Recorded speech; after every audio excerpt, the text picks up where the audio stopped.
John chapter 13. It was just before the Passover festival. Jesus knew that the hour had come for him to leave this world and go to the Father. Having loved his own who were in the world, he loved them to the end. The evening meal was in progress, and the devil had already prompted Judas, the son of Simon Iscariot, to betray him. Jesus knew that the Father had put all things under his power, and that he had come from God and was returning to God. So he got up from the meal, took off his outer clothing, and wrapped a towel around his waist. After that, he poured water into a basin and began to wash his disciples' feet, drying them with a towel that was wrapped around him. He came to Simon Peter, who said to him, "Lord, are you going to wash my feet?" Jesus replied, "You do not realize now what I am doing, but later you will understand." "No," said Peter, "you shall never wash my feet." Jesus answered, "Unless I wash you, you have no part with me." "Then Lord," Simon Peter replied, wash not just my feet, but my hands and my head as well." Jesus answered, "Those who have had bath not only to wash their feet, their whole body is clean. But you are clean, though not every one of you."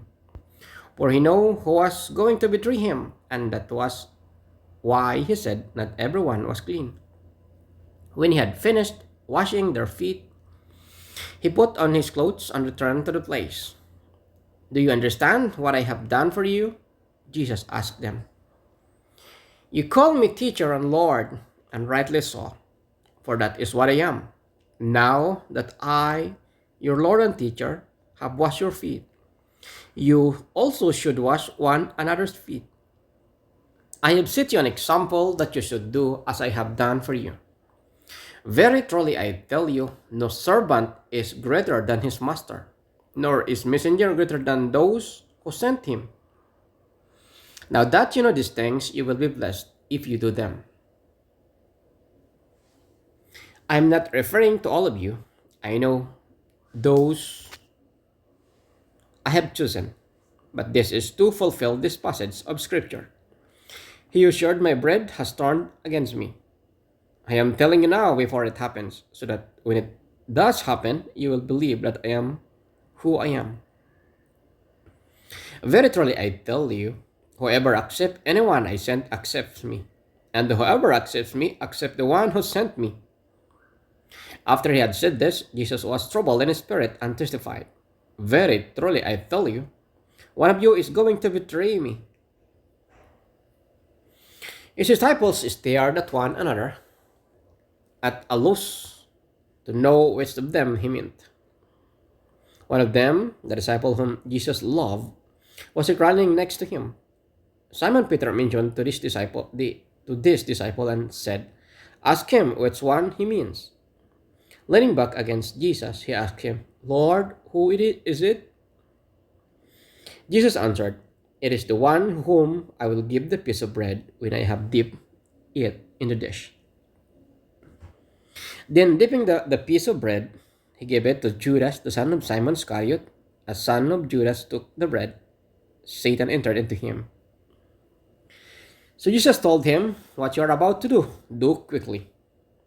But no one at the meal understood why Jesus said this to him. Since Judas had charge of the money, some thought Jesus was telling him to buy what was needed for the festival, or to give something to the poor. As soon as Judas had taken the bread, he went out, and it was night. When he was gone, Jesus said, "Now the Son of Man is glorified, and God is glorified in him. If God is glorified in him, God will glorify the Son in himself, and I will glorify him at once. My children, I will be with you only a little longer. You will look for me, and just as I told the Jews, so I tell you now, where I am going, you cannot come. A new command I give you, love one another. As I have loved you, so you must love one another. By this everyone will know that you are my disciples, if you love one another. Simon Peter asked him, Lord, where are you going? Jesus replied, Where I am going, you cannot follow me. You cannot follow, but you will follow later. Peter asked, Lord, why I can't follow you now? I will lay down my life for you. Then Jesus answered, Will you really lay down your life for me? Very truly I tell you, before the rooster crows, you will disown me 3 times.